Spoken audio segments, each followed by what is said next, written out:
Good evening, ladies and gentlemen. I seem to have a frog in my throat, so please forgive me. Welcome to the national headquarters of the Theosophical Society in America. My name is John Gianchosi. I'm the Director of Public Programs here. And at this time, I ask that you turn off your cell phones and other noise-making electronic devices. This evening's lecture is being webcast, and I also welcome people watching through the internet. The Theosophical Society promotes study, meditation, and service. We encourage open-minded inquiry into the world religions, philosophy, science, and the arts, and we have a deep respect for the unity of all life. Our goal is to help people explore the spiritual path so as to arrive at a deeper understanding regarding the wisdom of the ages. Furthermore, we feel this wisdom is not limited to any one tradition, and therefore we offer programs from all traditions. If you have not already received one, I encourage you to take one of our program brochures that are on the little table in the art gallery.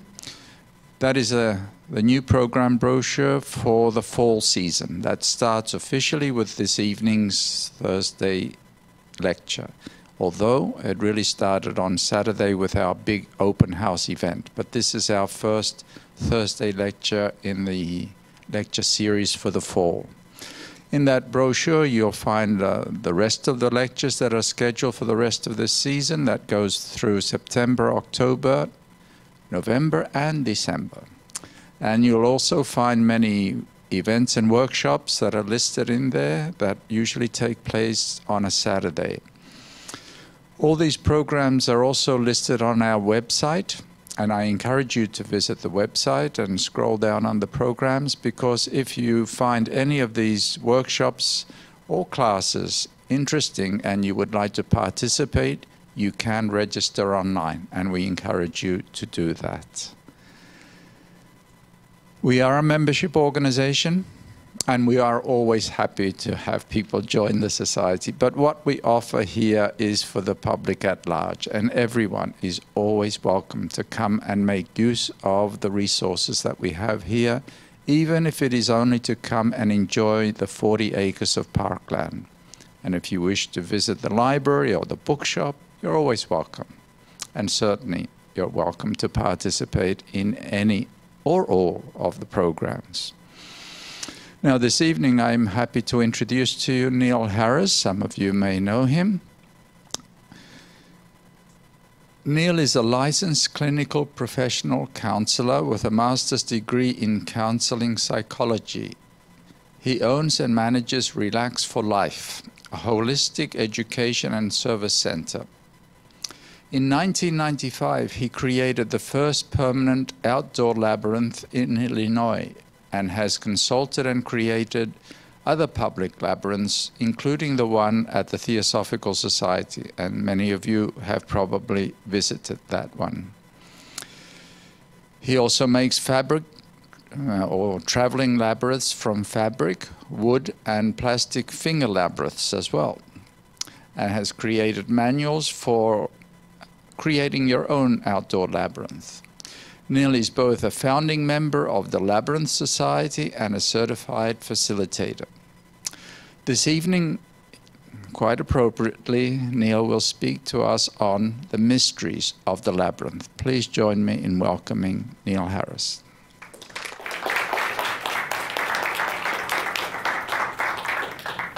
Thank you, John. Okay, well, again, thank you all for being here this evening. And I think probably the best way to start off is to talk about the difference between labyrinths and mazes.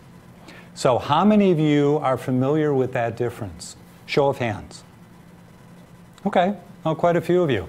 So for those of you who are relatively new to the concept, a labyrinth is a single winding, unobstructed path that leads from the outside of its design to its center. There are no blind alleys, there are no dead ends to trick the mind. So, unlike a maze, which has lots of blind alleys, lots of dead ends, it's a very conscious mind experience. You're puzzling, you're trying to figure out where can you go? What's going to be my next move? And with a labyrinth, you're ultimately simply following the path. And so the conscious mind gets to relax. And when the conscious mind relaxes, there is a great opportunity for it to get gently pushed aside, and the more creative, intuitive subconscious mind comes out to play. So I like to think of labyrinths as an intuitive playground for our spirit. And the beautiful labyrinth here at the Theosophical, that's been here for many years now. I just walked it tonight again. Just a beautiful, beautiful example of what can happen when a labyrinth is put into a sacred space, like it is here at the Theosophical. So, you find yourself in a labyrinth, you lose yourself in a maze. Those are pretty much the two ways to think about labyrinths and mazes. Now, the handout that you all received, that, like I told you earlier, was a surprise, I'm just going to quickly go through some of the basic purposes of labyrinths. And you can follow along, which is why you have your handout. So, the neat thing about labyrinths and why they're so popular these days is that they come from ancient times, and yet their message is very much a today's message, where New Age spiritual practices and religion are constantly kind of pushing against one another gently to try to figure out what is the truth, what is truly reality. Well, a labyrinth has been used by all cultures and all religions throughout history. They're at least 4,000 years old. And as a result of that, they've been used for various higher purposes by pretty much every culture and every religion around the world. So when you decide to put your feet on a labyrinth path, you connect into energetically all of the people from all over the world and for centuries before you that have been using it for various higher purposes. And there are various labyrinth patterns, and we're going to get into that in just a couple of minutes. But I want to talk a little bit about what happens on a labyrinth, and this is part of its purpose, as I see it. When you walk a labyrinth by yourself, it can assist you in creating greater personal focus. And as I mentioned earlier, relaxation. It does more than that as well.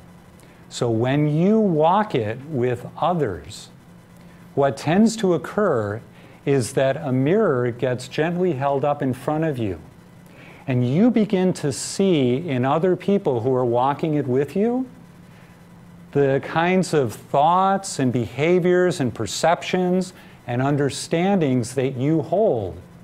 So the labyrinth becomes this container or a metaphor for who you are out in your everyday life. And as you are walking a labyrinth with others and you see some of the things in others that you think to yourself, oh, I can't believe she's doing that. Oh, I can't believe he's singing. She's dancing. What's going on here? So you begin to push against some of your beliefs and your thoughts that maybe are keeping you from being as happy and as satisfied in your life as you can be. So the labyrinth gives you, welcome, the labyrinth gives you an opportunity to ultimately make changes in your life that you choose to make, okay? But we can't make changes in our lives until we actually know what we'd like to change. And the labyrinth provides that container, that sacred container. And while I mention the word sacred, let me just say that labyrinths are sacred space. Again, they've been used by all cultures and all religions for thousands of years. And what I mean by sacred space, and I'll bet every one of you has a particular definition that's rolling around in your mind right now. What is sacred space? Well, I'll share with you my definition of sacred space. And that is a place where the unseen worlds meet the everyday. So this is why when people who are grieving walk a labyrinth, oftentimes they will sense their loved one who has recently passed walking with them. Because it's a bridge, it's a connection, it's an opening to sacred space. It's an opening that allows us to see beyond our 5 physical senses. And that's what happens when we relax, when we deeply relax. And that's what the labyrinth does for us. So that's one of its, as far as I'm concerned, as a therapist, that's one of the great purposes of labyrinths, is to help you see what you need to change so that you can be happier and healthier in your life, mentally, emotionally, physically, and spiritually. Let's see. We talked about relaxation. How many of you, by show of hands, meditate on a regular basis? Quite a few of you. Okay. And if I asked you, how many of you find that a quiet or a sitting meditation doesn't always seem to fit your particular daily experience, where you kind of feel kind of jittery or jumpy, or, you know, I don't want to sit today, I don't want to meditate today, this is too hard? Okay. Okay, so quite a few of you again. So the labyrinth is one of those wonderful moving meditation experiences.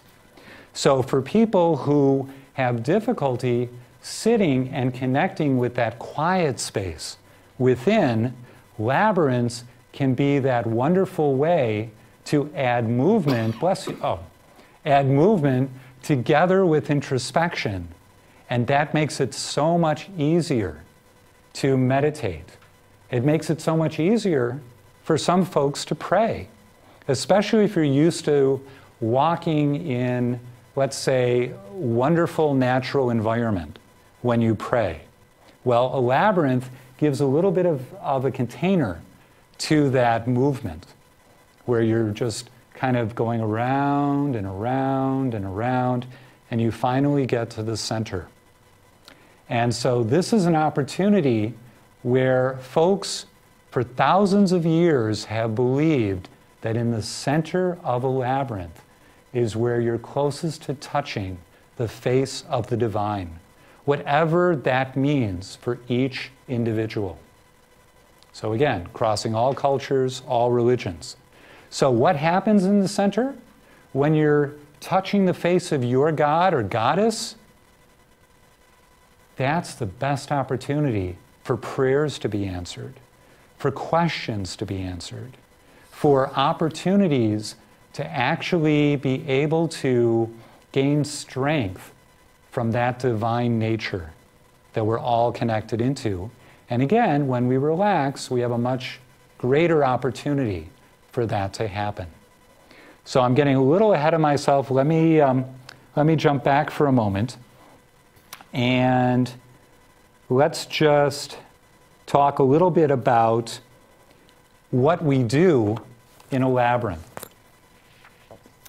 So, and I want to mention as well that labyrinths, certain designs have been shown to help with actual physical conditions, like Parkinson's disease, like Alzheimer's. So there's been some anecdotal research over the years about that, and it's not that everyone who has Alzheimer's or Parkinson's goes into a labyrinth with a caretaker and comes out feeling more whole and more healed or more present in reality in the case of someone with Alzheimer's or dementia, but it does happen. So there's something wonderful that happens when a labyrinth is put in nature. One of the things that happens is that Mother Nature recognizes the effort of the labyrinth builder and brings her energy into the mix. for transformation and for healing and for growth. Okay? All right. This would be a place where I would ask if there are any questions, but let me continue. All right. So, if you don't have this booklet, okay, would you please go up to the table and get yourself a copy? Sorry for the interruption, folks.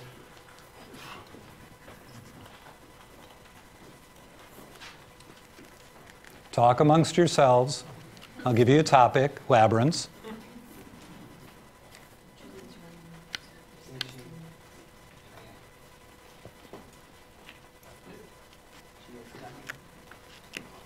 Did we run out? I don't know. Is there... Oh, actually, I've got more. Okay. Sorry about that, John. Okay, thank you.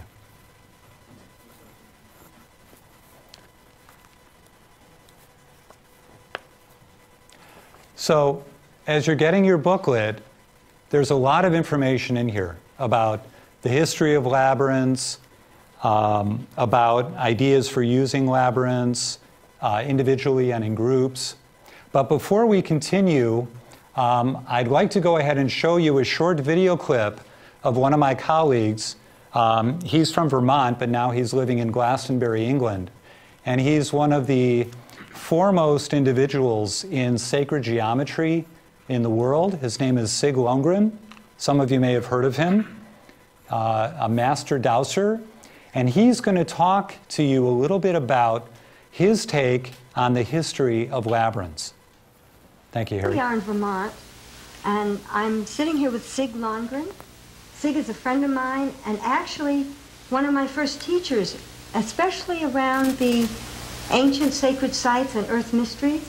He's the person who introduced me to how one dowses sacred sites and how one looks at the labyrinth. And I brought you here to be with Sig because I wanted to share him with you and also to have him speak a little bit about the ancient history of the labyrinth and about why he's so enthusiastic about it, and just to share his energy with you. My research has indicated that the roots of the labyrinth go way, way back into that time, as Merlin Stone said, when God was a woman. Mm-hmm. And the meander pattern, which is found on so much Greek pottery and buildings and sculpture, is actually a pattern this meander, or the Greek key, can turn into a labyrinth. And this meander pattern is found like 15,000 years or so before the time of Christ. Labyrinths are really found all over the world. They're in Nazca in Peru, in the labyrinthine figures found on the Pampa Ingenio, and there actually is a classical three-circuit labyrinth down there. The Hopi and the Tohono O'odham people of the southwest of America use a symbol called the man in the maze, which is found in great diversity down there. There are, of course, labyrinths in cathedrals, in the Gothic cathedrals, and there are turf mazes in Britain. The largest concentration of them in the world are primarily in Sweden and Finland and Estonia. Finland and Estonia used to belong to Sweden, so that's why they're there. And they were used up until the beginning of this century by fishermen to ensure a good catch and good wind, and they were also used to catch the trolls, the Swedish leprechauns. And the fishermen would walk very slowly in, and the trolls would follow them in, and then they'd run out, and the trolls couldn't figure out how to get out. I don't know why, there's only one path, but they'd get stuck in there. And the fishermen would then jump in their boats, and take off. And the idea was that the tricksters wouldn't come and bother them while they were out fishing. Mm-hmm. And if they were moving slowly forward with their lines going behind them, of course, that's trolling. And it's an interesting connection between the two. So labyrinths are found also in the Orient. They're not exactly in the same form of the classical seven-circuit labyrinth that most people are familiar with, but they're a pretty worldwide phenomenon. My interest actually is not in the history of them so much, but more in terms of how can we use them today. I think that the myths can give us some ideas of how they might be used today. And it's clear that in the past they have been used for various different reasons, like the fishermen in Sweden used it for a magical purpose. I think in the Gothic cathedrals they were used primarily as a meditative tool. So I'm really interested in using these labyrinths in a conscious way to enhance the spiritual journey. Okay.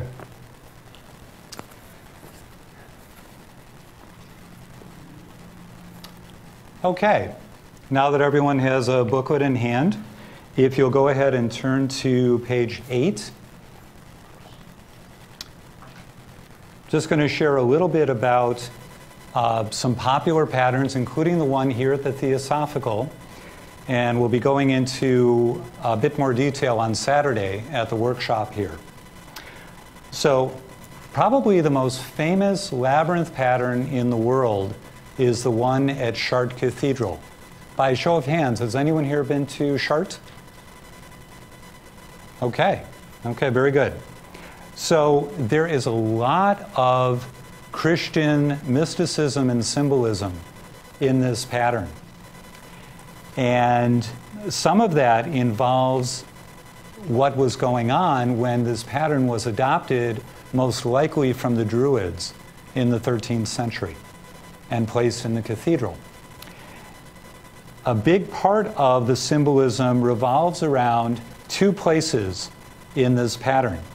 One is in the center where you see a six-petaled flower. Everyone see that? Okay, good.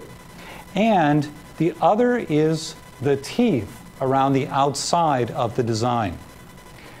So, from a Christian standpoint, the six-petaled flower, the six-petaled rose, represents the Virgin Mary.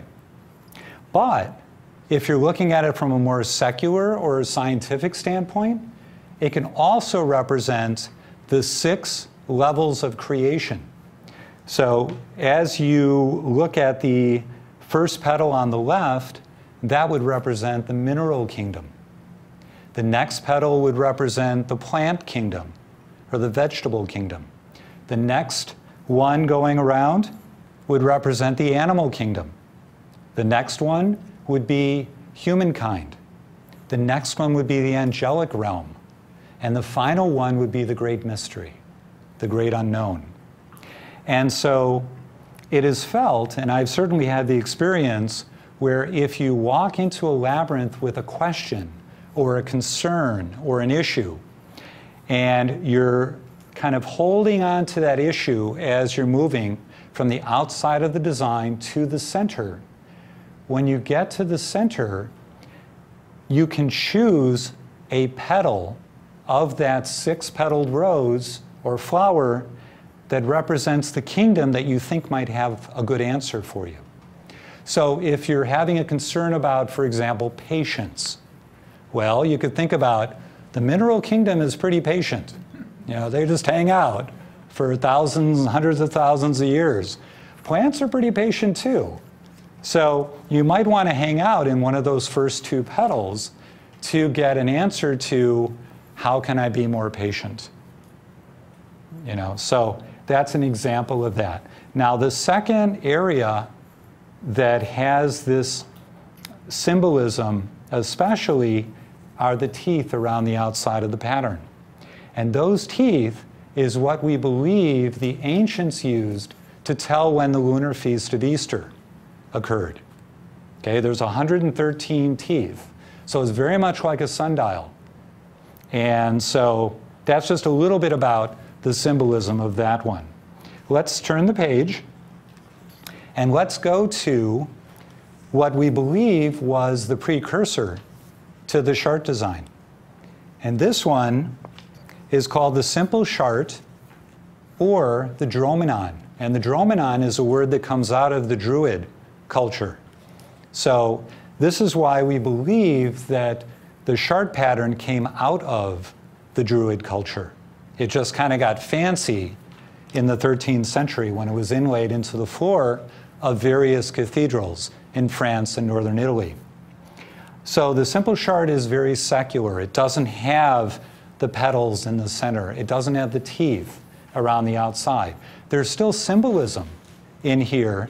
It's just not religious symbolism. Okay? And on the next page is actually an angular version of the simple chart. It's called the Amiens, or the Maltese design. And this one is at Amiens Cathedral in France.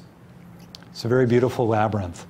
And for those people who like to walk a chart or a simple chart, this gives you a different opportunity to enjoy the same pattern, but with a different twist to it. And if we'll turn the page to the Theosophical labyrinth pattern, this is known as the classical seventh circuit or the Cretan design. And this one is probably the oldest design out there. It's at least 4,000 years old. And the neat thing about this one, when you look at this design, does it remind you of the cross-section of a human brain? This is the one where there's some anecdotal evidence that people with Alzheimer's, Parkinson's, dementia, and some other neurological deficits or conditions have gotten better. And so it's not surprising that this would look like the cross-section of a human brain.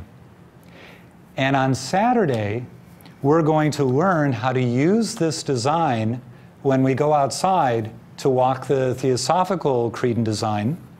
We're going to learn how to use it consciously to answer questions in our lives, using the template of the 7 major chakras of the body. Everyone familiar with chakras? Okay, very good, very good. So let's go ahead and go to the next page, the Ely Cathedral. This is a labyrinth that's found in a cathedral just outside of London, and it's a really neat little pattern. And so this one gives you, it's almost like intestines. It's wrapped around, it's not these big, wide sweeps within the design. It's like little, kind of, you go here and you go here and you go here and you go here and you go here and you go here. So it's a long labyrinth pattern in a very small design. So it's very interesting that way. If we turn the page, the Roman design. This, along with the Cretan, is another one that we have as a permanent outdoor labyrinth at Relax for Life Center. And people love this design because you've got the curvilinear sense of it, or the roundness that you can see on the outside of the design. And you can see there's angular lines inside the design. So the symbolism for this one is you've got the roundness, which is represented by the divine feminine. You've got the angular inside the pattern, which is represented by the divine masculine. And when you put the two together in one pattern, what you've got is kind of a cauldron, a stirring up for people. So I mentioned to you about a mirror being held up. This is often the design that people really enjoy when they walk it at Relax for Life Center, because it really begins to stir things up, bringing stuff to the surface so that people can see it and then choose. Are they happy with their thoughts and beliefs, or would it be helpful to change? So there's lots of stuff about this. You can read about it. We're going to go on to the Man in the Maze. And the Man in the Maze design, and would it be helpful to be holding these up for people? It's a little late now. It's a little late. Okay, sorry about that, those of you out in TV land. So, Man in the Maze. And this is a Native American design. It's simply a labyrinth that breathes. you'll notice that that androgynous figure at the top, that's the entrance to the design. And so, does that not look to you like the labyrinth is birthing a child? Don't babies come out head first, hopefully? Okay. So it's almost like Mother Nature is rebirthing you when you use this design. And I was mentioning about breathing. The labyrinth almost breathes because you go as you walk the path gets narrow in places, and then it gets wide in other places, and it gets narrow again. It's almost like your lungs, inhaling, exhaling, inhaling, exhaling. And so it's a wonderful, wonderful design. And that pretty much takes us to the end of our designs. And let me go ahead and open up the floor, if that's okay, for questions. Yes? I was told that the inexperienced people would be best off to use some crystals in their hat over their ears to help amplify the situation when you're not familiar with meditating or whatever, you need a little assistance. Okay.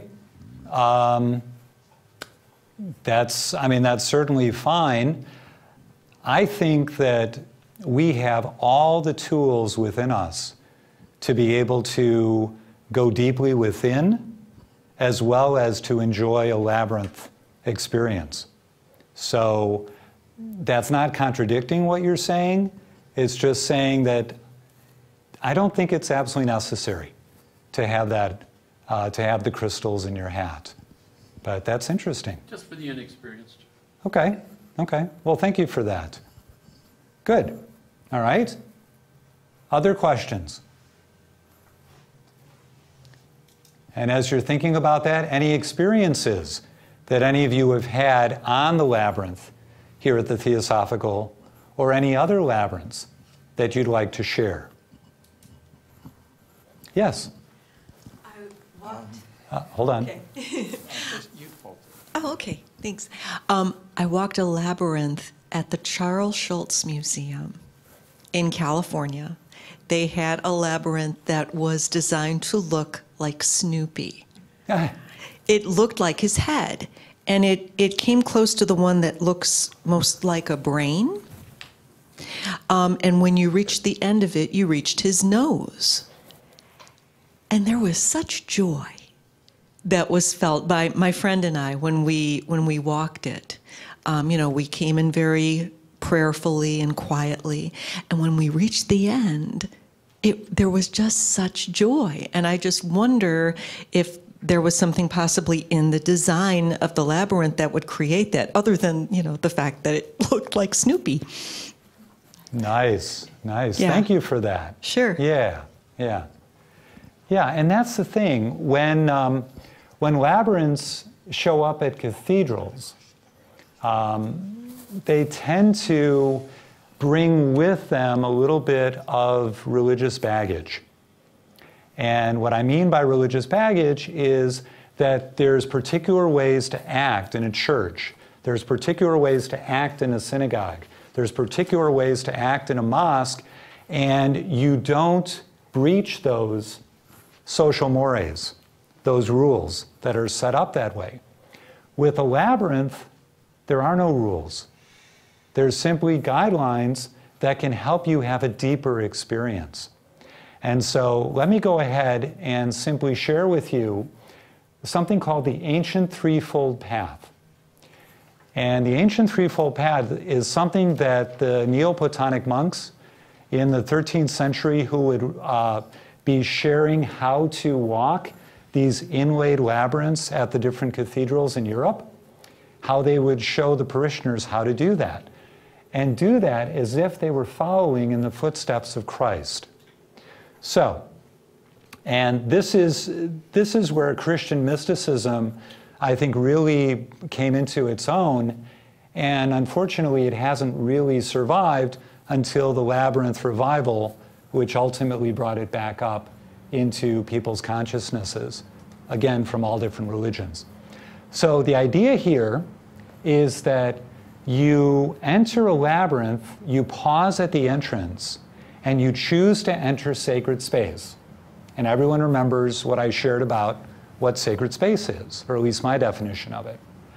And so what you're doing is very similar to what you're doing in any kind of religious ritual, where you're washing your hands, or you're using water in some way to help yourself open up, to cleanse yourself, to open up your heart and open up your mind to something greater than what you've experienced before. And so that's what you're doing when you choose to enter sacred space, and then you walk in. And there's only one way in, there's only one way out. It's the same place. And so you walk in, and you can choose to simply notice your breathing. You know, if you want to make it a meditative walk, just notice your breathing as you're walking, relax into it, be mindful. Or you can choose to pray for yourself or someone else, I mentioned that earlier, or you can ask a question that's been bothering you.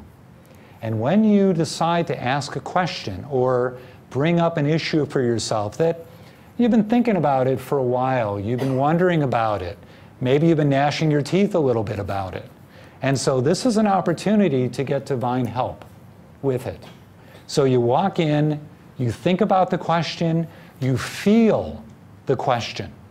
How does this feel as you're thinking about it? What kind of feelings does it bring up for you? And then, when you get to the center, you imagine there's an altar there. Doesn't matter what it looks like. And you simply place your question on the altar and you give it up to your deity of choice. And let her or let him handle it. They're much better equipped to handle that. And so we just simply let it go. And you can create that altar in as ornate a fashion as you want, or simply be a ball of light that you put your question into and it just disappears. Bless you. But whatever you want to do, you let it go. You give it to your deity of choice. And then you stay in the center for as long as you choose. You bask in the energy of the divine, because that's where you get divine wisdom, divine strength, divine guidance, divine energy. And so, at some point, you're going to be ready to leave the center. And you do. And you walk back the same way that you walked in. And when you leave the labyrinth, it's helpful to offer thanks. Thanks for this sacred space experience. Thanks to all of your guides, if you believe in guides or angels, that have walked with you on the path. Give thanks for all the unseen helpers that helped guide you and helped you understand a little bit more about whatever issue, if that's what you chose to use in the labyrinth, to offer thanks to them. So, and the thing is that as you walk out of a labyrinth, now you're back in your everyday experience.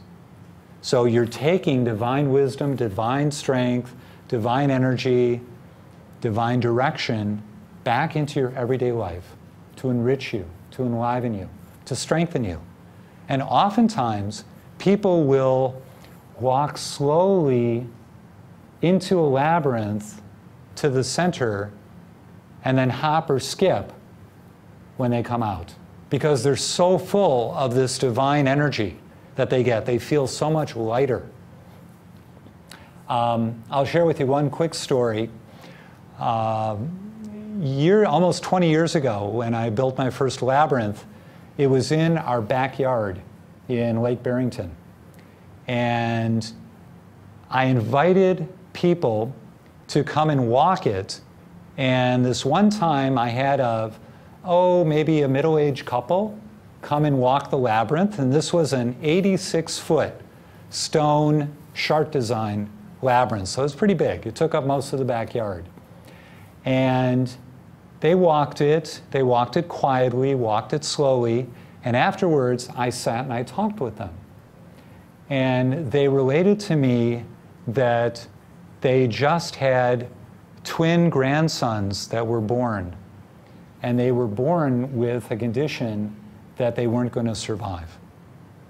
And as grandparents, they were just absolutely torn. They were just torn apart inside. They were grieving to a great extent. And they said that as they were walking this labyrinth, and keep in mind, this was just three-dimensional stones and grass, and they were walking between the stones on level grass. They said that as they were walking it, they felt like they were walking upstairs, and they felt like their ancestors were walking with them. And that sense of walking up the stairs was so prevalent for them that they realized that's how they truly felt. They had this really heavy burden on their backs, and there was nothing they could do to help their children, to help their grandchildren survive. But they found as they continued to walk the labyrinth that they felt like they were starting to walk down the stairs. And again, this is flat ground. So metaphorically, they went up the stairs feeling really heavy, and they came down the stairs and they started to feel very, very light inside. And they knew that they could be a greater support for these boys' parents than they could have before. And they felt like a weight had been lifted off of them. And this is what often happens when people who are grieving walk labyrinths. So I just wanted to share that with you. There's so many stories I could tell you. I'll share a few of them on Saturday. But what we're going to be doing on Saturday, for those of you who will be joining me, is we're going to be looking more deeply into the purposes of labyrinths. We're going to be looking at walking the outdoor labyrinth and debriefing afterwards and understanding the metaphor of the labyrinth. We're going to be playing with finger labyrinths, both single ones and the two-person, two-handed ones that I developed for counseling and for enhancing the intuitive communication and connection between two people, as well as to balance and activate left and right brain activity to enhance creativity and relaxation. So we're going to be playing in this intuitive playground on Saturday, delving much deeper into it. Other questions? Comments? Concerns? Yes? So you said that you're a counselor, and I was wondering, how does a long-term effect of you working with your client with the labyrinth have the effect on the client, like their overall counseling experience? Good question. Good question. So what I use the labyrinth for mostly is to help someone who hasn't been able to access deeper memories or deeper understandings about what's driving their behavior, their thoughts, their attitudes. So I use the labyrinth for that, and I sit across from that individual, and this is I can show you a picture of it for those of you at home and here. So what I'm talking about is basically a two-person, two-handed labyrinth design. And so if I'm sitting across from another individual with this board, half on my lap and half on my client's lap, we're both doing the labyrinth together. We're not necessarily at the same pace as one another, but we're going through the same pattern just on opposite sides. And as I mentioned to you earlier, the idea with a labyrinth is it causes deep relaxation. It causes personal focus to happen. So as they're getting more in touch with their blind spots, the things that they haven't been able to really put their finger on in therapy to help themselves, I'm getting that same experience. So I'm seeing my own blind spots. Yes, I have blind spots, and so we all do, regardless of our life experiences or whatever. There's always these darker places inside that we don't want to look at. So as a therapist, if I'm more connected and open to my attitudes, my beliefs, and my misunderstandings about how I see the world and how I might perceive my clients' issues, then I'm much more able to flow with what they need in any given moment. So that's how I use the Labyrinth. And especially for people who are really shy and walk in for the first appointment and they say, you know, I know I need counseling, but I have no idea what to say. It's a perfect opportunity to pull out this two-person labyrinth and say, would you mind if we try this? And the idea that I'm doing it right along with my client breaks down the barriers to communication. Because I'm not someone high and mighty sitting on my throne saying, okay, I'm the therapist, you're the client, I'm right there with you. I've got my own issues, got my own misunderstandings, my own misguided attitudes and perceptions. So as a result of that, I can be much more present with someone. And as a result of that, I said that twice, but as a result of that, the therapy doesn't take as long. So I specialize in short-term, effective, holistic counseling for people. Get right in there, see what's going on, give people tools on what to do, and then let them go out and tackle life as fluffy baby ducklings. Okay? Good. Good questions. Any others? How are we doing on time? We have plenty of time if there are questions. Okay. Yes?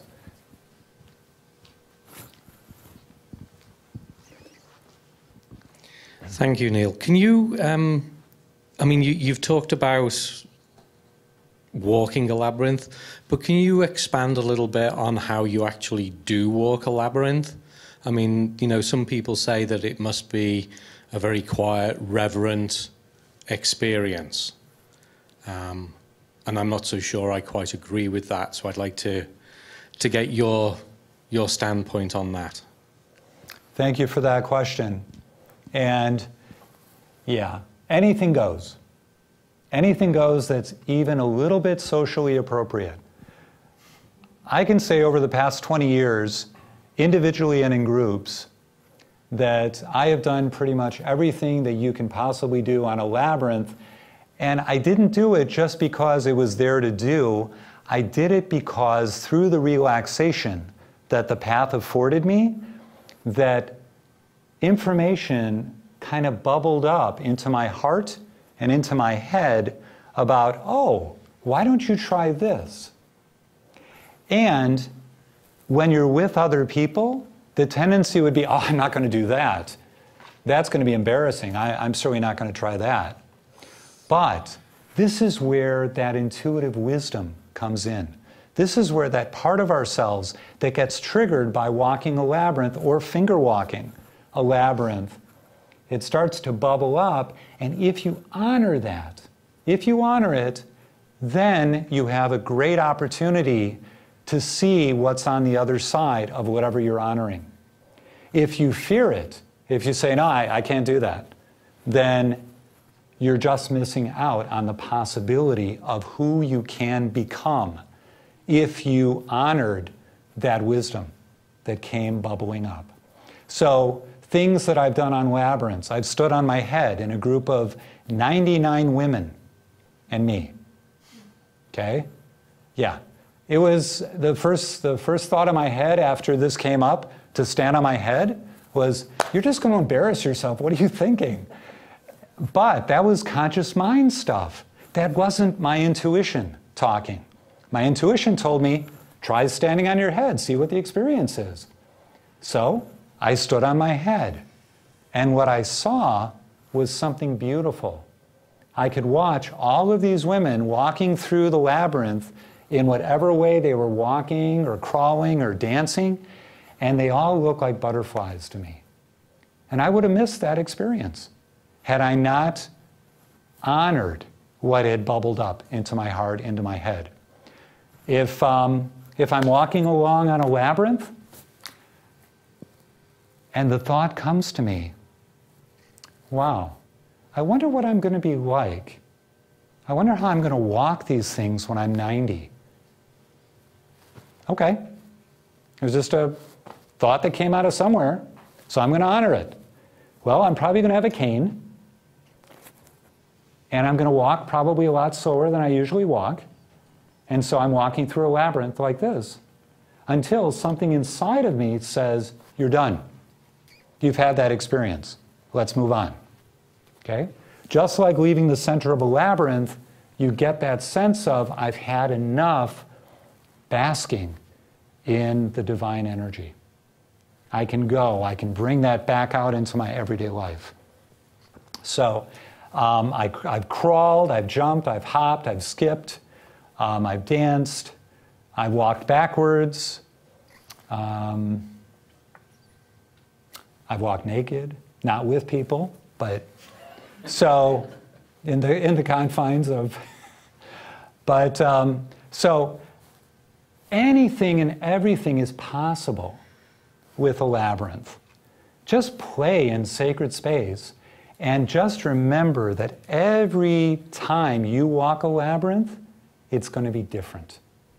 Because you're going to be different from moment to moment to moment to moment. And what you need from a divine energy standpoint is going to be different from moment to moment to moment to moment. Did that answer your question? Yes, thank you. Okay, thank you. Yes? Speaking of pacing and people's different ways, if someone's grieving and walking a labyrinth because they're grieving and you're amongst a group of people and different people are there for different reasons, how do you manage, how do you control not wanting to be intrusive on someone else, especially if you've got a lot of people walking and you don't know if you should pass them, you don't know, especially if it's a small labyrinth, what is the protocol when it comes to walking a labyrinth as to what is and isn't appropriate? Okay, that's a really good question. And there really isn't. There really isn't a protocol for how to walk a labyrinth. You're going to do what you feel you're going to do. What you do out in Wheaton or Chicago or wherever you folks are living, when you're walking down the street, when you come upon another individual who's maybe walking too slowly for you, what do? Do you put your head down and say, oh, okay, well, and there's no room to move around the person? Maybe you just slow up and you think, oh, well, I guess I'm going to be late to my appointment. Or do you simply courteously walk around them? Do you give eye contact to someone? Or do you simply look down at the ground when you pass someone on the street? What do you do? The same thing that you do out there, you're going to do in the sacred space of the labyrinth. Now, that doesn't completely answer your question. It's important that you honor what's going on with you. So when something bubbles up inside of you, honor that behavior. If it means you're going to sing the main song from Sound of Music, then go ahead and do that. And if someone is grieving, or if several people are grieving, or they want to be quiet, they're going to find their own quiet. And what you do, what you have been guided to do, may not be just for you. It might be for them as well, so that they can see some perception or some attitude in front of them that really doesn't work for them, regardless of how they're feeling in that moment. So you can be the angel for them just by honoring what bubbles up into your heart and into your head during a labyrinth experience. Did that help? Yes. Okay. So step on a crack, break your mama's back. That doesn't work. Okay? You do what you're going to do. Yeah, I was going to tell you a little story, but I don't need to. Okay? Other questions? Yes? A double question? Yeah, double question. Good. So I'm kind of interested in how you discovered labyrinths and why they mean so much to you. Okay, good question. It's, I'll answer the second part of it first, and that is they mean so much to me through my experience. They've taught me so much about myself.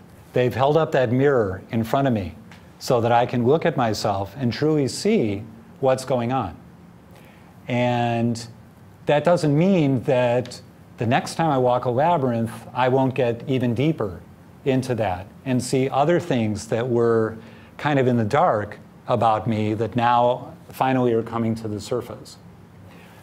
The first part is that I had been teaching relaxation and meditation for many years before coming onto the Labyrinth.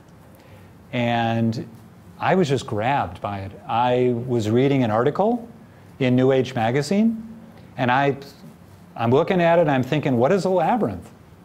You know, I've been involved with relaxation meditation for so many years. What's a labyrinth? People are talking about these transformational experiences and all that, and I'm like, so something grabbed me, and I began to imagine, what would it be like to grow old next to a labyrinth? To have my rocking chair out there in the wintertime, in the summertime. In the wintertime, I'd have hot cider for people coming off the labyrinth, and we could sit in rocking chairs and talk about our experiences. In the summertime, of course, cold apple cider, not terribly creative at that moment. But so I began to become, in a sense, pregnant with my first labyrinth. And in fact, every time that I meditated after reading that article, I began picturing a labyrinth in our backyard. And it would not let me rest. It just would not let me rest, which is why I'm saying I felt pregnant with my first labyrinth. And many, many people who have become my colleagues over the years, who are very invested in labyrinths as well, they've had very similar beginnings. Not necessarily reading an article, but they become pregnant with a labyrinth. And they just can't rest until they get it out into the world. So I hope that helps. Good, thank you. Other questions? Any questions for John? I only answer one question. Bring me the microphone. Or can you bring me the microphone? I can.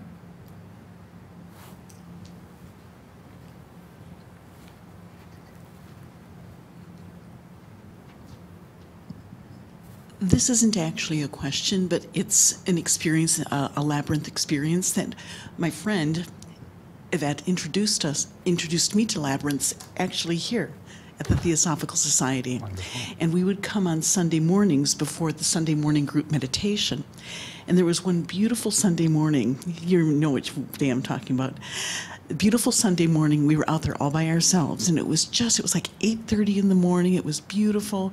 The breeze was blowing, and we had been walking the labyrinth for a while, and all you could hear was the wind and the breeze and the trees, and all at once in the distance were bagpipes. And they were just lilting, and we kept walking. We didn't say anything, we didn't react, but there was the sound of bagpipes that played pretty much until we were done walking. And we got off the labyrinth and sat on the little bench that was out there. And we both looked at each other like, oh my gosh, what was that experience? Because it took you to a different level. And it was just that was the day, my first day, that I was hooked on walking the labyrinth. It was so beautiful. So thank you for introducing me to it. Thank you for that. Yeah, that's a beautiful story. Yeah, and like I said, over the past 20 years, there's tons of stories that I can tell you. But the most important thing is that you have your own experiences. No one can take your experiences away from you. When you have an experience like she had with the bagpipes, people can't say, oh, that didn't happen. That didn't mean anything. It meant something for you. It meant something for you. And that's the important thing. The personal meaning that comes as a result of working with a labyrinth, of enjoying a labyrinth. Okay, good. Any other questions, comments? Anything? Yeah. Oh, no, that's just, do you have a question? No, okay. I think we may be done with questions. Okay. So I'll just make a quick plug for Saturday. I hope that this has inspired you to want to delve deeper into labyrinths. We've just scratched the surface tonight of what they're all about, and I hope I've given you an overall flavor of what's possible with labyrinths. So I want to thank you for coming out again tonight. Thank you. Thank you, Neal. And the workshop on Saturday is titled Exploring and Experiencing Labyrinths, of course. And it starts at 1 p.m., goes through to 4 p.m. Certainly invite you all to consider coming for it and actually experiencing some of this. And the weather being so fine and our labyrinth being so well located, I'm sure it'll be a very enjoyable day. If you'd like to attend or participate, just go to our website and you can register. Just go on the programs, events, and just find it and register there online. Thursday next week, we will have a lecture on a Zen practice for enlightenment, which will explore the stages experienced on the spiritual path as symbolized by the 10 ox-herding pictures of the Zen tradition. So if you want to become enlightened, come next week. And I'm not telling you who's going to, I will tell you, I'm actually doing that talk. We had, in our program brochure, you'll see that this is not in there. This is not the scheduled lecture for next Thursday. We had booked Andrew Harvey to come and do a lecture and a workshop, but due to unforeseen and unknown reasons, he had to cancel. And so just we had already printed the brochures and they'd already gone out. So I will be standing in for Andrew Harvey. I will dress up, I will get a wig, and I will try to be as much Andrew Harvey as possible. However, I don't know what Andrew Harvey speaks like. I think he's English. I'll do my best. But I'm not going to talk about the topics that he talks about. I'm going to talk about what I know about. And so this is, the Zen practice of enlightenment is the topic for next week. Please come and support me. I need all the help I can get. Bring your friends, neighbors, countrymen. Also,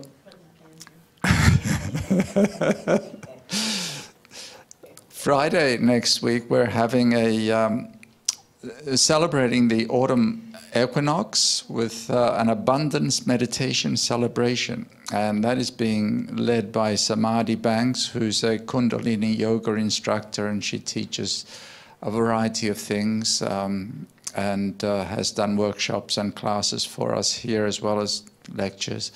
So she'll be leading that on Friday, September 22nd, and it is from 7 to 8:30 p.m. And we invite you to come for that if you can. Thank you all very much for coming this evening. I hope you enjoyed the presentation. Please stay and have some refreshments. Have a look at some of the library. We have a wonderful library downstairs, and if you've never visited it, come back and go and visit that library. They've put a small display there related to this evening's topic. And so have refreshments, talk amongst yourselves, quiz Neal a little more, and enjoy the rest of the evening. Thank you.